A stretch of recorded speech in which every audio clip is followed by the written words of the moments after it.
Hello students, welcome to the series. आज हमारा topic होने वाला है प्रॉब्लम्स ऑफ कॉन्करेंट एग्जीक्यूशन। कि जब हम कॉन्करेंटली एग्जीक्यूट करते हैं, मींस जब when multiple transactions executes concurrently in an uncontrolled और अनरेस्ट्रिक्टेड मैनर। ठीक है, means when we have not apply some constraints on these concurrent executions of a transaction, then sometimes it may lead to a several problems, and these problems are commonly referred to as a concurrency problem in your database environment। तो वो क्या होती हैं वो हम आज देखेंगे, लेकिन उसे पढ़ने से पहले आज हम पहले देखेंगे कि कभी जब हम किसी शेड्यूल को कहते हैं कि वो शेड्यूल सीरियलाइजेबल है, तो शेड्यूल के सीरियलाइजेबल होने का क्या मतलब है।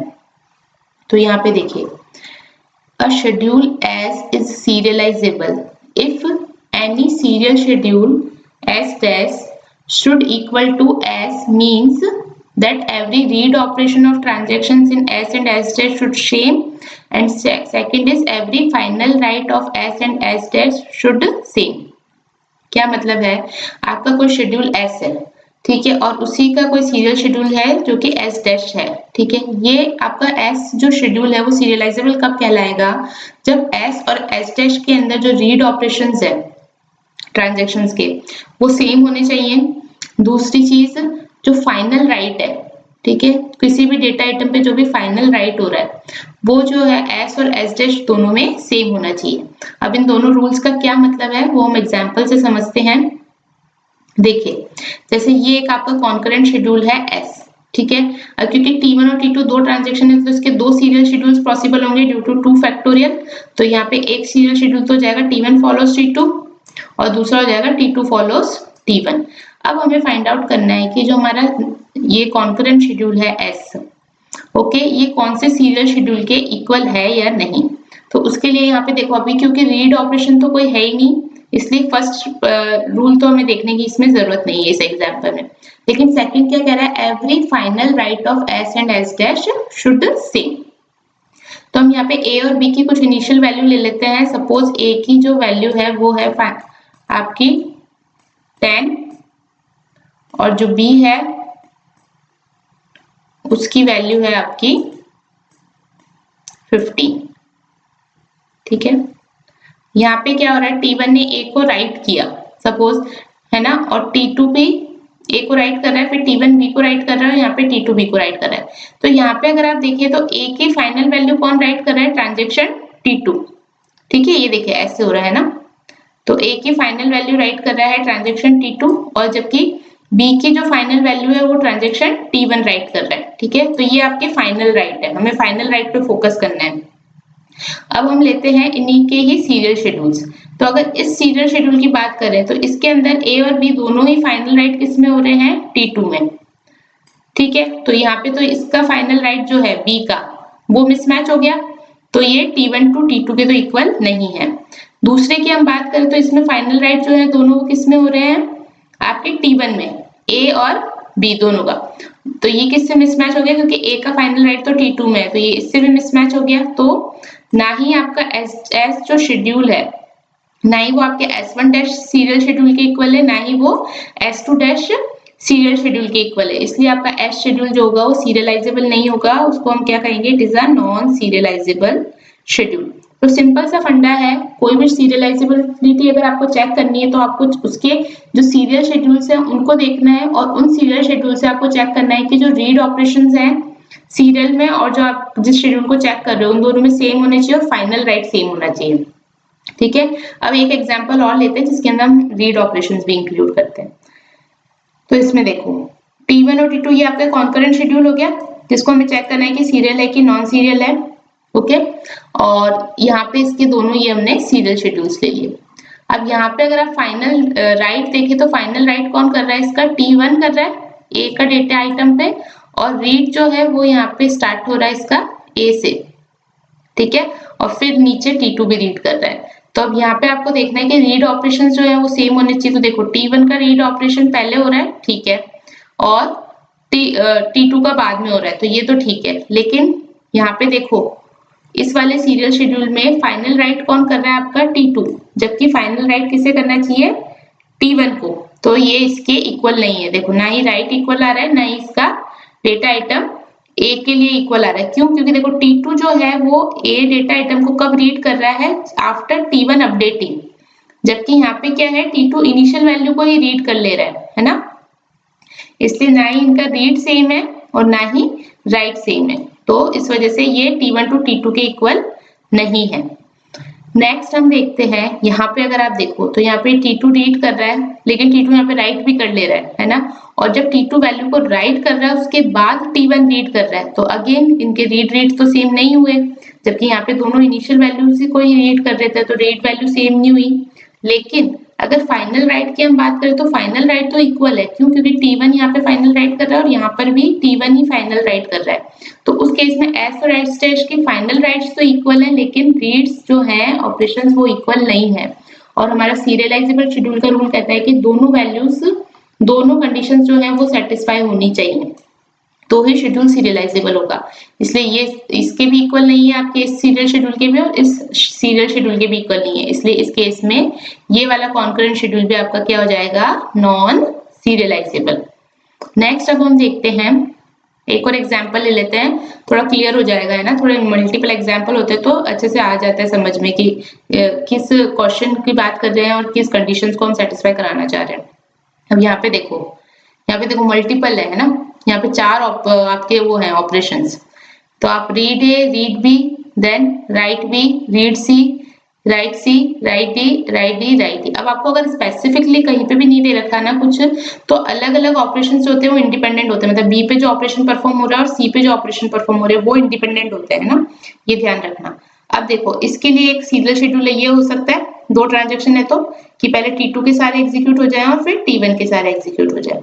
तो देखो अब हमें रीड ऑपरेशन देखने हैं, यहाँ पे T1 में रीड ऑपरेशन ए हो रहा है, यहाँ पर भी ए हो रहा है, और यहाँ पर ए का इंडिपेंडेंसी है ट्रांजेक्शन T2 से, क्योंकि ए प्रेजेंट नहीं है, तो ये करेक्ट है। इसके बाद देखो रीड भी हो रहा है, ठीक है, और राइट बी से पहले हो रहा है, तो यहाँ पे भी राइट बी से पहले हो रहा है, तो ये भी ओके, ये भी ओके है। अब रीड सी जो है T1 के राइट सी से पहले हो रहा है, तो यहाँ पे भी ये देखो राइट सी यहाँ पर है और राइट सी, रीड सी जो है T2 का वो पहले परफॉर्म हो रहा है, तो ये दोनों भी ओके हैं ऑपरेशन। फिर राइट सी जो है वो परफॉर्म हो रहा है T2 में पहले T1 से, तो यहाँ पे भी T2 में पहले ही हो रहा है, देखो T2 में पहले राइट डी परफॉर्म हो रहा है और फिर यहाँ पे T1 में राइट डी परफॉर्म हो रहा है, तो ये भी ओके है। और लास्ट में क्या हो रहा है आपका, राइट ई परफॉर्म हो रहा है, तो देखो T2 में हो रहा है फाइनल राइट ई के लिए, और यहाँ पे भी T2 में ही फाइनल राइट हो रहा है ई के लिए, जबकि जो आपका डी है उसका फाइनल राइट किसमें हो रहा है? T1 में, तो यहाँ पे भी T1 में ही हो रहा है, इसलिए ये एस शेड्यूल जो है वो एस डैश सीरियल शेड्यूल के इक्वल है, इसलिए ये शेड्यूल क्या हो जाएगा आपका? Serialisable schedule.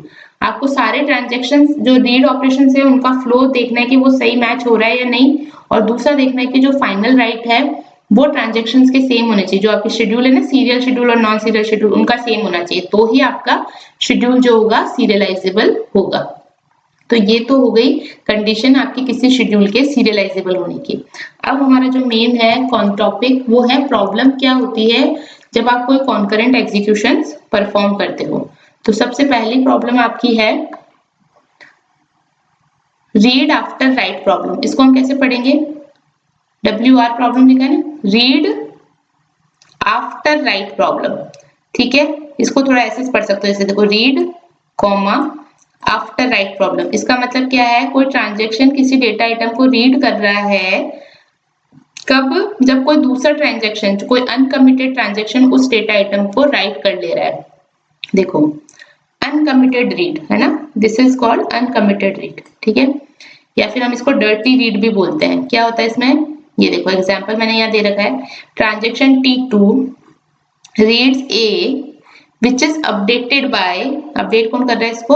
Uncommitted transaction T1, यानी T1 ने इसको अपडेट किया A को, और अपडेट करने के बाद T2 ने इसको T1 के कमिट करने से पहले ही रीड कर लिया, ठीक है, तो इसको हम क्या कहते हैं? Read after write problem. इस केस में क्या होगा, if transaction 1 fails for some reason then your A will be revert back, okay, A will be revert back to its previous value, लेकिन transaction 2 has already read the incorrect value। यहाँ पे suppose A की value कुछ 10 थी पहले, और इसने update करके इसकी वैल्यू को कर दिया 100। और T2 ने क्या करा, अनकमिट होने इसके T2 ने T1 के कमिट होने से पहले ही ये वैल्यू रीड करी, तो T2 को कौन सी वैल्यू मिल गई, 100। But for some reason if your T1 fails, अगर T1 फेल हो जाएगा तो रिवर्ट बैक होके एक ही वापस से ओरिजिनल जो इनिशियल वैल्यू थी उस पे चला जाएगा, प्रीवियस वैल्यू पे, यानी पे 10 पे। ठीक है, लेकिन T2 तो ऑलरेडी इनकरेक्ट वैल्यू रीड कर चुका है, तो ये वाली जो सिचुएशन होती है इसे हम कहते हैं dirty read, when some transaction reads a data item which is updated by a uncommitted transaction। Okay, तो जो राइट रीड ये प्रॉब्लम होती है, रीड आफ्टर राइट प्रॉब्लम होती है, ये कब आती है, जब आपका शेड्यूल जो है नॉन सीरियलाइजेबल हो और एटलीस्ट वन अनकमिटेड रीड हो। जब कोई शेड्यूल नॉन सीरियलाइजेबल होगा ना तो ये प्रॉब्लम अकर होगी। और इसके अंदर एक और क्या होगा, कोई भी अनकमिटेड रीड अगर मिल जाएगा तो ये रीड राइट प्रॉब्लम आपको मिल जाएगी इसके अंदर। जैसे यहाँ पे देखो, सपोज ये शेड्यूल जो है आप कह रहे हैं कि नॉन सीरियलाइजेबल है ना, और यहाँ पे एक अनकमिटेड रीड है, ये देखो इसने राइट किया और यहाँ कमिट करने से पहले इसने इसको रीड कर लिया, तो ये वाला जो रीड कहलाएगा वो क्या कहलाएगा, अनकमिटेड रीड और डर्टी रीड। इस तरीके की प्रॉब्लम आती है। लेकिन अगर हमारा कोई सीरियलाइजेबल शेड्यूल होता है, अगर आपका शेड्यूल कोई सीरियलाइजेबल शेड्यूल है तो उसके अंदर ये वाली प्रॉब्लम नहीं आती। तो ये भी ध्यान रखने वाली बात है कि ये वाली प्रॉब्लम कब आती है, जब शेड्यूल नॉन सीरियलाइजेबल होता है और एक एटलीस्ट वन अनकमिटेड रीड होता है। जबकि अगर शेड्यूल सीरियलाइजेबल है तो ये वाली प्रॉब्लम नहीं अकर होगी। ठीक है, हम बात करें कॉन्करेंट एग्जीक्यूशन की प्रॉब्लम्स की। ठीक है, सीरियलाइजेबल एग्जीक्यूशन की प्रॉब्लम्स की बात नहीं कर रहे हैं, तो नॉन सीरियलाइजेबल में ये प्रॉब्लम आती है।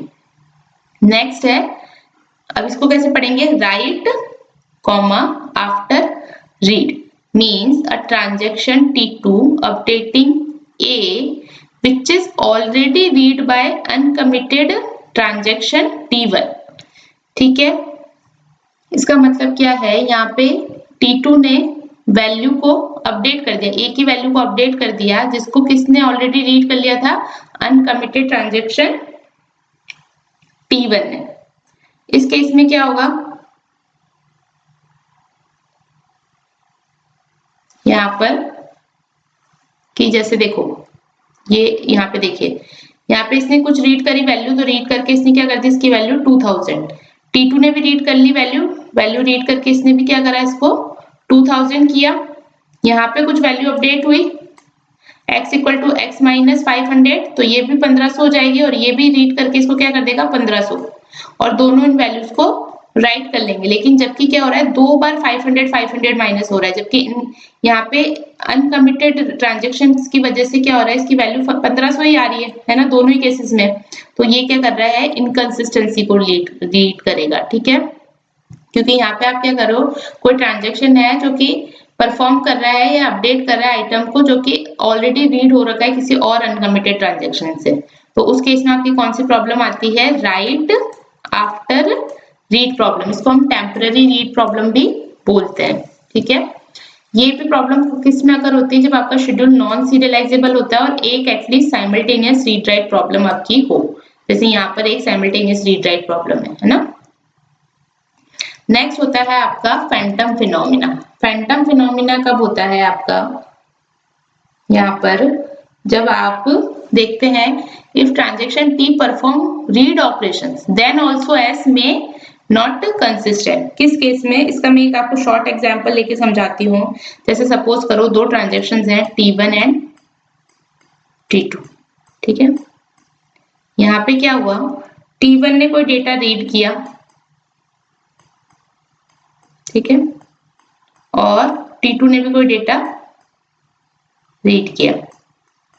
अब T1 ने without any knowledge of T2 कि T2 को कोई भी इसके बारे में नॉलेज दिए बिना या कुछ अपडेट किए बिना उसने डिलीट कर दी x की वैल्यू को। ठीक है, अब अगर T2 इसको वापस रीड करना चाहेगा तो सिस्टम अलाउ ही नहीं करेगा। क्यों, क्योंकि ये जो आइटम था ये अब एग्जिस्ट ही नहीं कर रहा आपकी ट्रांजेक्शन में या आपके डेटाबेस में, क्योंकि इसको ऑलरेडी ट्रांजेक्शन T1 डिलीट कर चुका है। ट्रांजेक्शंस को राइट रीड अपडेट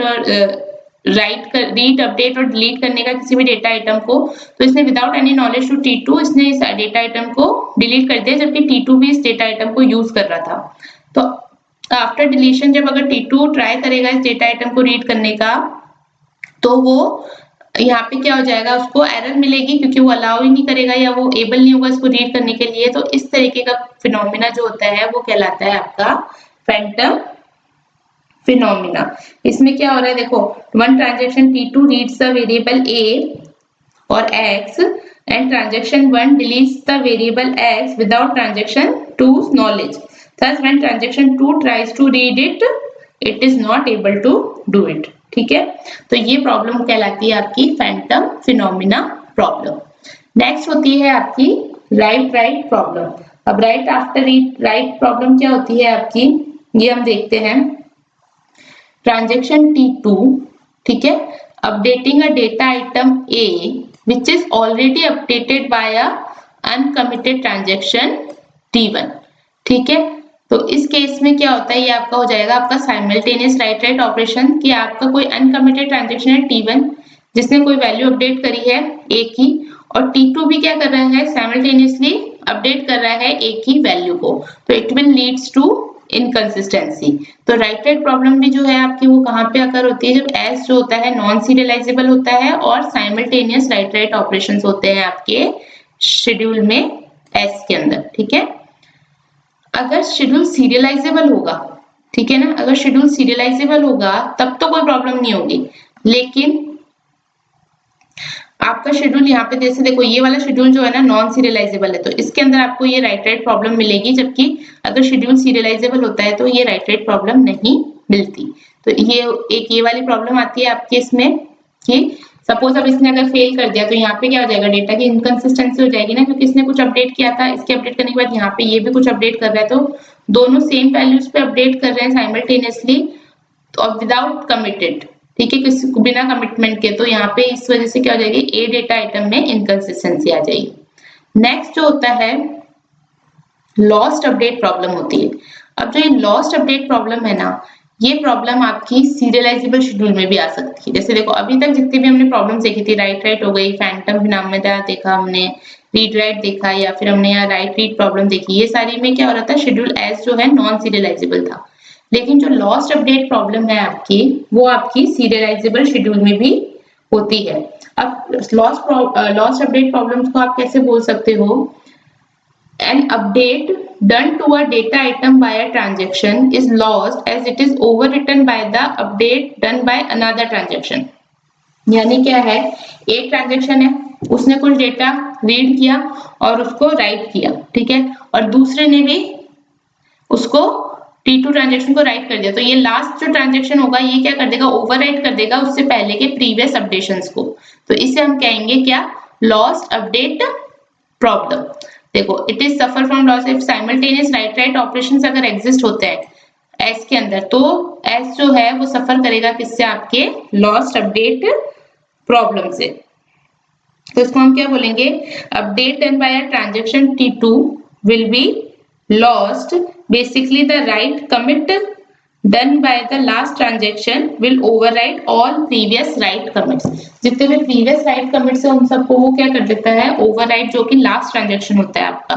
तो ये वाली प्रॉब्लम कहलाती है आपकी lost update प्रॉब्लम। तो जितनी भी राइट राइट प्रॉब्लम्स है ना, वो क्या होती है, lost update problem, but vice versa is not true. तो यहाँ पे जितनी राइट राइट प्रॉब्लम्स है ना, ये सारी कौन सी होती हैं, आपकी लॉस्ट अपडेट प्रॉब्लम्स। लेकिन लॉस्ट अपडेट प्रॉब्लम्स में और भी प्रॉब्लम्स आएंगी जिसके अंदर जैसे कुछ वैल्यू आपने पढ़ा और है ना उसको आपने अपडेट कर दिया, लेकिन वो अपडेट क्या हो जाएगी आपकी, यहाँ पे आपने कुछ पढ़ी और यहाँ पे आपने उसको यहाँ पे भी अपडेट कर दिया, तो और यहाँ पे ये चीज जो है फेल हो गई, ठीक है, तो यहाँ पर ये लॉस्ट हो गया ना ये वाला डेटा, ठीक है, लेकिन इसको इसका नॉलेज नहीं है, तो यहाँ पे कुछ और वैल्यूज आ गए और यहाँ कुछ वैल्यूज और आ गई, तो ये क्या हो गया, एक तरीके से इनकंसिस्टेंट डेटा हो गया।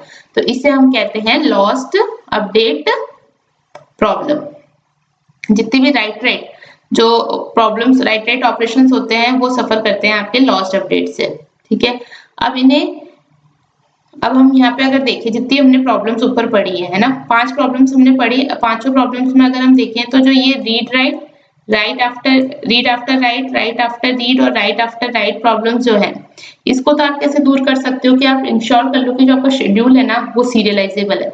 अगर शेड्यूल सीरियलाइजेबल होगा तो ये 3 प्रॉब्लम्स तो नहीं आएंगी, ठीक है, ये 3 प्रॉब्लम्स तो नहीं आएंगी।